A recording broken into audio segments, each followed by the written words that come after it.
Okay, we now investigate properties of orthonormal sets. So we start with the following proposition. Let H Hilbert space and E1 to En a finite orthonormal set in H.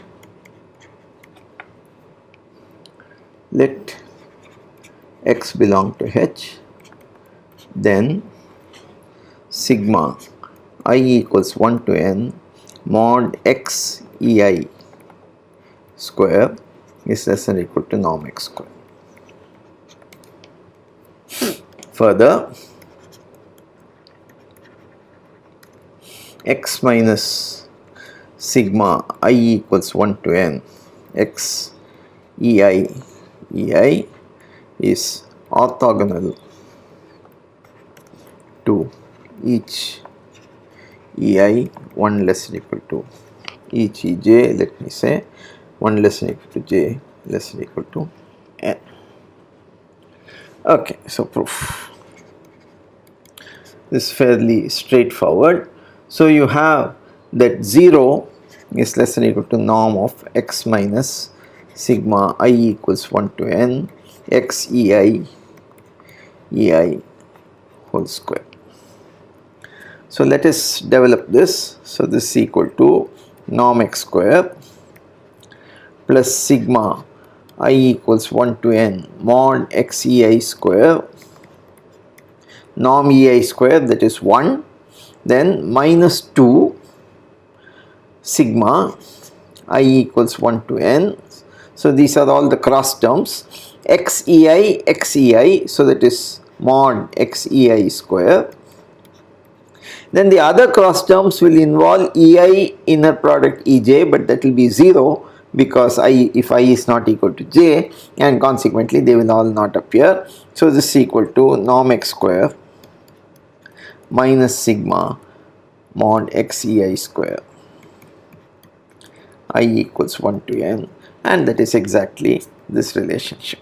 Now if you take x minus sigma x ei I equals 1 to n and then take its inner product with ej, then this will be equal to x ej minus, now by linearity every ei ej will get killed because that's 0 and only ej will survive, so that is equal to minus x ej is 1 and therefore that is 0, and that proves you the second part of the proposition, namely that every this element is orthogonal to every ej. Okay, so next is an important proposition.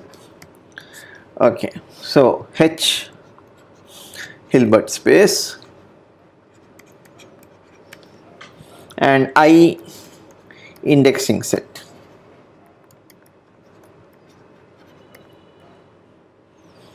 And let ei I in I be an orthonormal set in H. Then so let x belong to H, then define S equals set of all I in I such that x ei is not 0.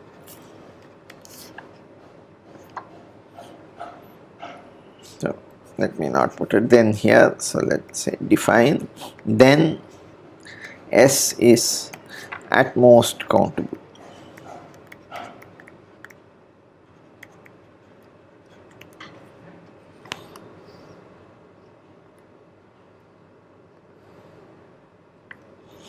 So proof, only need to consider the case when I is uncountable.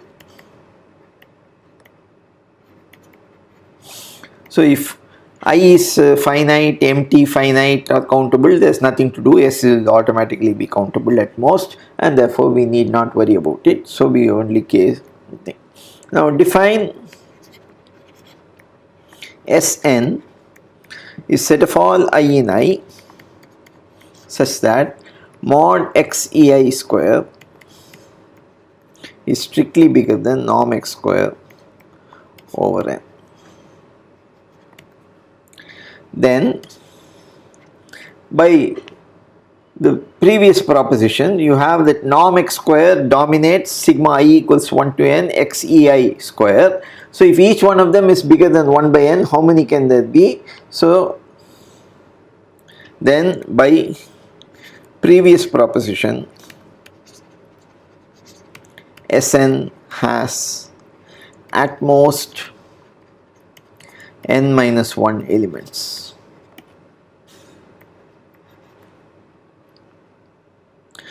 This implies S, which is equal to union n equals 1 to infinity Sn, is countable.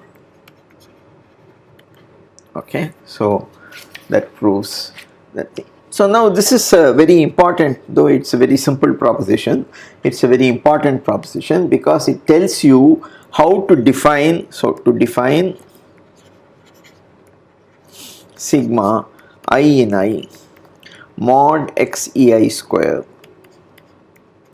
Okay, so we want to define this particular sum. Okay, if S is empty, if I is empty, you put, so sum is 0.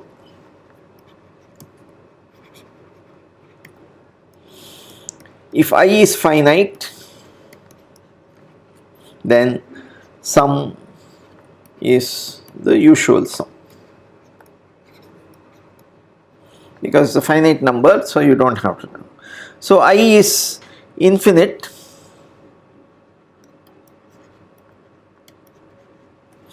then sigma I in I mod xei square is nothing but sigma I in S mod xei square, which is a countable set. So you take a numbering, so let us consider a numbering S equals E1, E2, En and so on, and then we define x I in I xei square. By definition, this is sigma n equals 1 to infinity mod xen square, and that's an infinite series which you know how to define. It's the limit of the partial sums. Okay, and then since the terms are all greater or equal to 0, in fact strictly 0, the numbering is unimportant.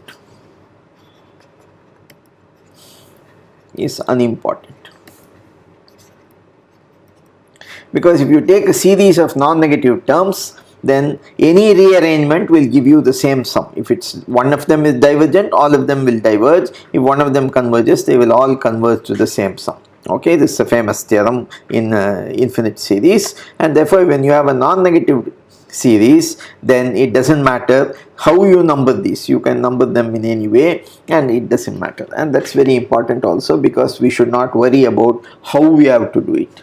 Okay, so now we can generalize the proposition which we proved earlier. So again you have theorem, and this is called Bessel's inequality.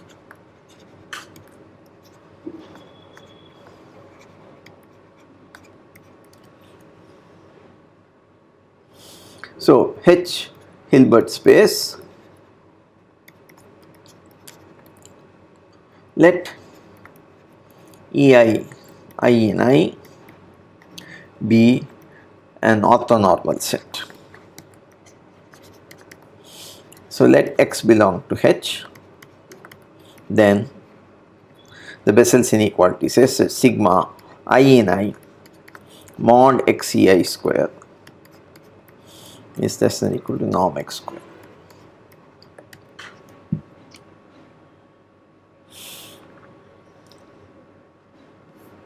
So proof, if S is empty, nothing to prove.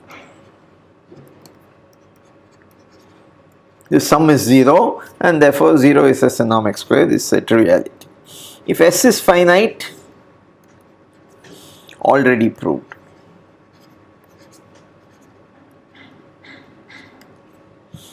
So S is countable, that is the only third possibility, the countable,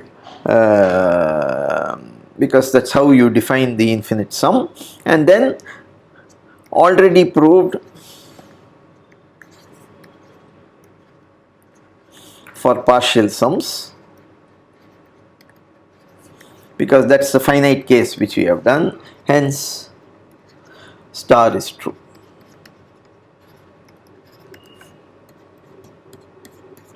So this is true and therefore we have proved Bessel's inequality completely. Now we are going to do something a little more ambitious. So H Hilbert space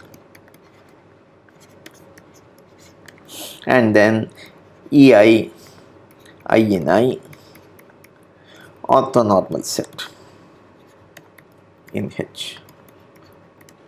So we want to give, and X is in H. So to give a meaning to sigma I in I X EI EI.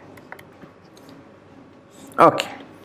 So how are we going to define this particular thing? Again, if S is empty, so call this capital X. Okay.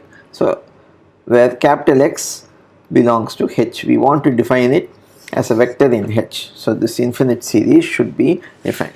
So then capital X equal to 0. Okay. If S is finite,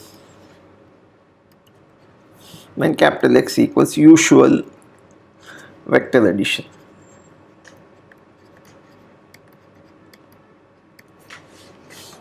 So the third possibility is when S is countable. So let us write S equals E1, En and so on. Okay, and then let us take Yn equal to sigma I equals 1 to n xei ei, which is well defined, no problem. So now let us look at Yn minus Ym norm square. So let us say n is bigger than m.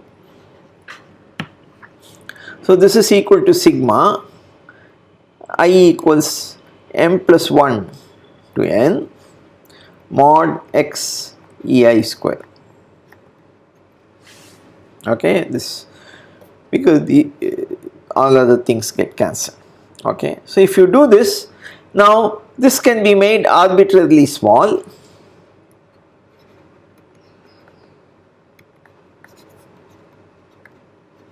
For nm large. Why?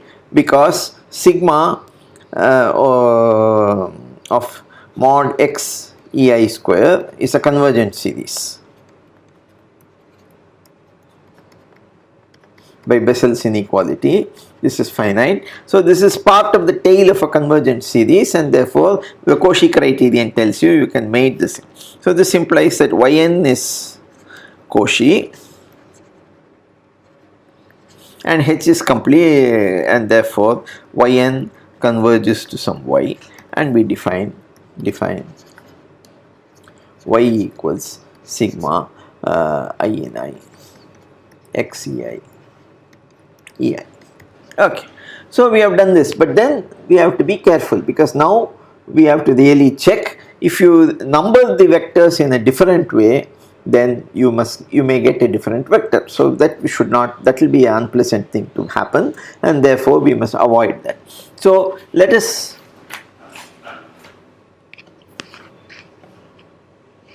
So let us okay, so this is not,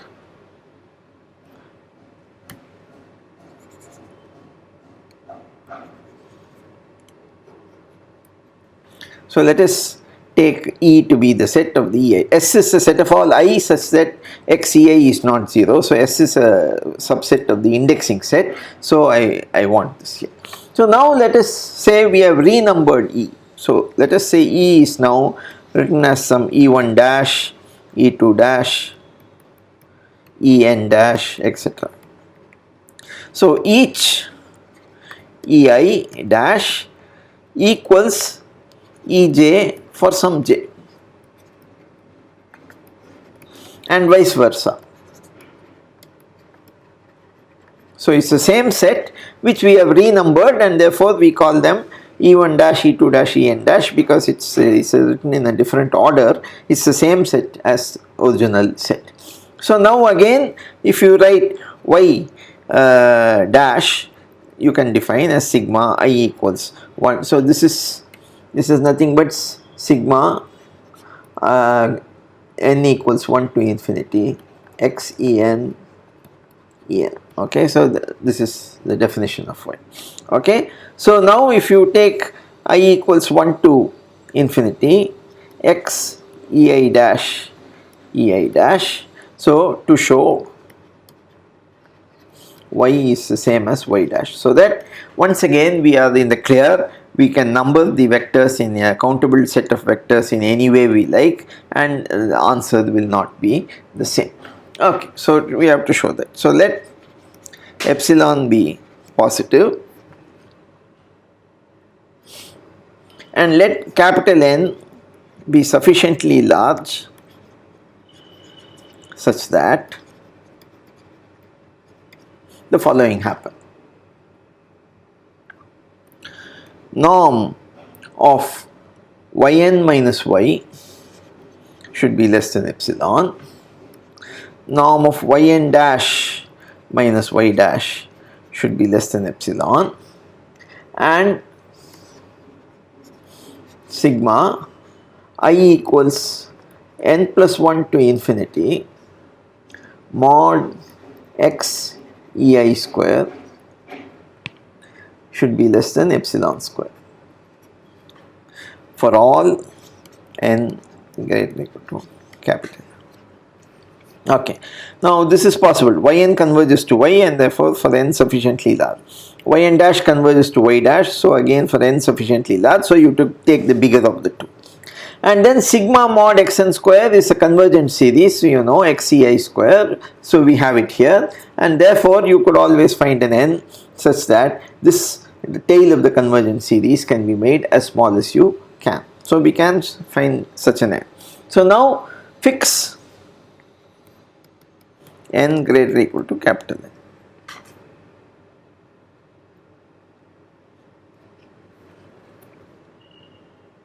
Now if you take, then we can find m greater or equal to capital N such that the set E1 to En is covered by E1 dash to Em dash. So the n vectors here, I am finding a bigger set because this is a finite set and this is nothing but a renumbering of the same set, and therefore if I go far enough I should be able to cover all of them. Okay. Now you look at ym dash minus yn. So this will be of the form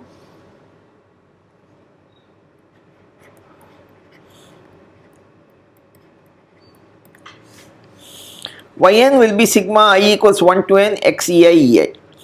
Ym dash will be sigma I equals 1 to m x ei dash. But all the ei's are also contained in this sum, so they will all get cancelled. So what is remaining I am writing in terms of the ei's, where I is bigger than n. I is bigger than small n, sorry.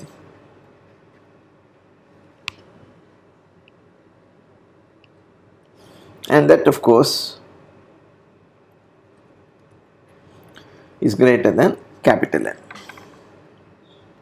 So what do you get for ym dash minus yn square?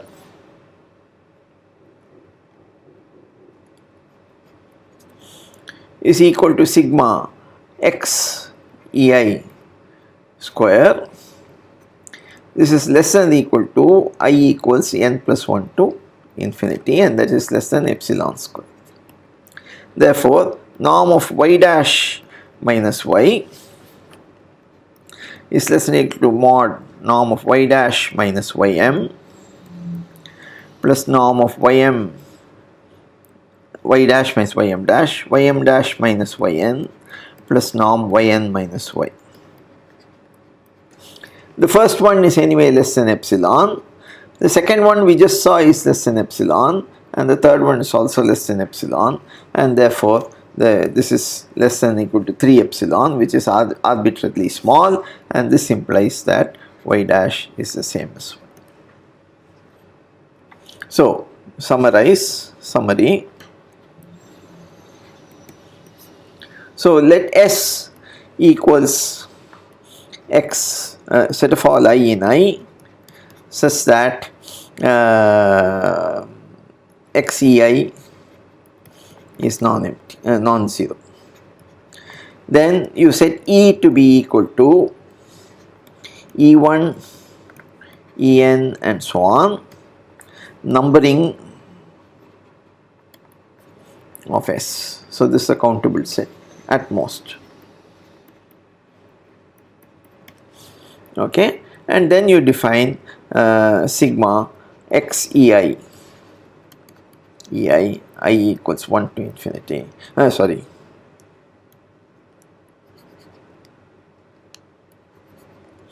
I in n as the as sigma I equal 1 to infinity x ei. I think let me put j, okay, where and this is from E, and this is equal to limit as n tends to infinity sigma j equals 1 to n xej ej. So this is, and it doesn't matter how you numbered the elements in E, and therefore you always get the same vector and so on. Now corollary, immediate corollary, that you have that x minus sigma I in I x ei is orthogonal to ej for all j in I. Okay.